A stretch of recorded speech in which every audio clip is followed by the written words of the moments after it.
நபியை அதிகமாக நேசிக்க வேண்டும். நபியை அதிகமாக நேசிக்க வேண்டும். நம்முடைய நேசம் எப்படி இருக்கணும் தெரியுமா? அல்லாஹ் ரப்பு சுப்ஹானஹு வ தஆலா திருமறையில சொல்லி காட்டுகின்றான். 58வது அத்தியாயத்தினுடைய 22வது வசனத்துல சொல்லி காட்டுகின்றான். லா தஜிது கௌமை யுமினூன பில்லாஹி வல் யௌமில் ஆகிர். அல்லாஹ்வையும் இறுதி நாளையும் நம்பக்கூடிய சமுதாயத்தினர் அல்லாஹ்வையும் அவனுடைய தூதரையும் பகைப்போர், அதாவது அல்லாஹ்வையும் அவனுடைய தூதரையும் எதிரிகளாகவோ அல்லது பகைக்கக்கூடிய நிலையிலோ யார் இருந்தாலும், யாரு அல்லாஹ் சொல்லி காட்டுகின்றான். அப்படி யாரெல்லாம் இருக்கிறாங்களோ, வலவ் கானு ஆபாஅஹும் அவ் அப்னாஅஹும் அவ் இஹ்வானஹும் அவ் அஷீரத்தஹும், அவனுடைய பெற்றோர்களாக இருந்தாலும் பிள்ளைகளாக இருந்தாலும் சகோதரர்களாக இருந்தாலும் தமது குடும்பத்தினர்களாகவே இருந்தாலும் அவர்களை நேசிப்பதை நீர் காண மாட்டீர். அல்லாஹ்வை பகைச்சுக்கிட்டு என்னுடைய தந்தை, என்னுடைய சகோதரர்கள், என்னுடைய பெற்றோர், என்னுடைய உறவுகள் யாராவது அல்லாஹ்வுக்கும் அல்லாஹ்வுடைய தூதருக்கும் மாற்றமாக நடக்கிறாங்கன்னு சொன்னா அவங்களை என்ன பண்ண மாட்டாங்க? நேசிக்க மாட்டாங்க. அவங்கள நேசிக்க மாட்டாங்க. அப்படின்னா என்ன அர்த்தம்? அல்லாஹ்வுடைய தூதரை நாம் அதிகமாக நேசிக்க வேண்டும். அல்லாஹ்வுடைய தூதர் ஸல்லல்லாஹு அலைஹி வஸல்லம் அவர்கள் தெளிவா சொல்றாங்க, லா யுமினு அஹதுக்கும், உங்களில் ஒருவரும் உண்மையான இறை விசுவாசியாக ஆக முடியாது. ஹத்தா, எதுவரை? யுஹிப்பு மா லா யுமினு அஹதுக்கும் ஹத்தா அகூன அஹப்ப இலைஹி மின் வாலிதிஹி வ வலதிஹி வன்னாஸி அஜ்மஈன். அல்லாஹ்வுடைய தூதர் ஸல்லல்லாஹு அலைஹி வஸல்லம் சொல்றாங்க, உங்கள ஒருத்தர் உண்மையான விசுவாசியாக ஆக முடியாது. எதுவரை தெரியுமா?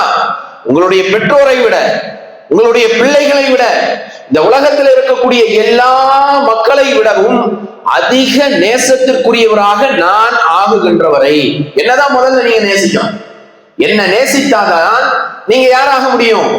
உண்மையான இறை விசுவாசியாக ஆக முடியும். இன்னைக்கு நம்முடைய நேசம் எப்படி இருக்குது யோசிச்சு பாருங்க. நம்முடைய நண்பனை நாம் நேசிக்கின்றோம், அதுல எந்த தவறும் கிடையாது. மார்க்கம் நேசிக்க சொல்லுது, நல்ல நண்பனை நேசிக்க சொல்லுது, அந்த நேசத்தை அவனிடத்தில் வெளிப்படுத்த சொல்லுது.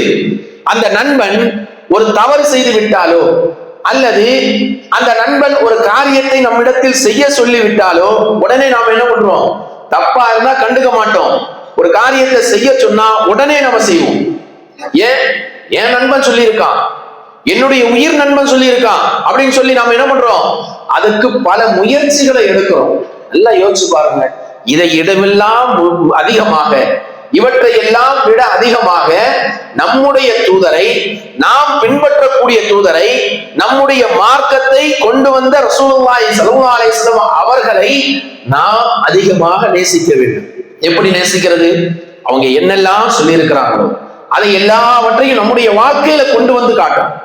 அதை அப்படியே செயல்முறைப்படுத்தணும். எதை விட்டெல்லாம் தடுத்திருக்கின்றார்களோ அவற்றை விட்டெல்லாம் நாம் தவிர்ந்து கொண்டு அவருடைய வாழ்க்கையை அப்படியே பின்பற்றி நேசித்து வாழ வேண்டும். இந்த நேசம் என்பது யாருக்குடைய பண்பு? மறுமையை யாரெல்லாம் நம்புகின்றார்களோ அவர்களுடைய பண்பு என்று அல்லாஹ் ரப்பு சுப்ஹானஹு வ தஆலா தன்னுடைய திருமறையில சொல்லி காட்டுகின்றான். யோசிச்சு பாருங்க, என்னுடைய நேசம் எப்படி இருக்குது, என்னுடைய இபாதத்துக்கள் எப்படி இருக்குது? நபிகள் நாயகம் ஸல்லல்லாஹு அலைஹி வஸல்லம் அவர்கள் சொன்னதை போன்று அந்த நேசம் இருக்கின்றதா? அந்த இபாதத்துக்கள் இருக்கின்றதா? என்னுடைய செயல்பாடுகள் இருக்கின்றதா என்றைக்கா சிந்திச்சு பார்க்கலாமா?